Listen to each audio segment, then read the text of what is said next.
Де мої інструменти? Ага, ось вони.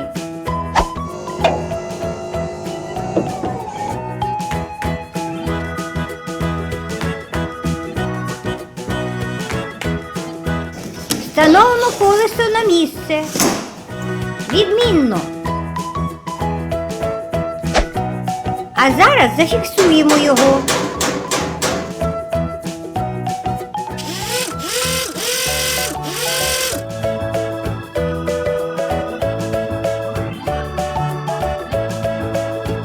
Ремонт закінчений. Машина готова.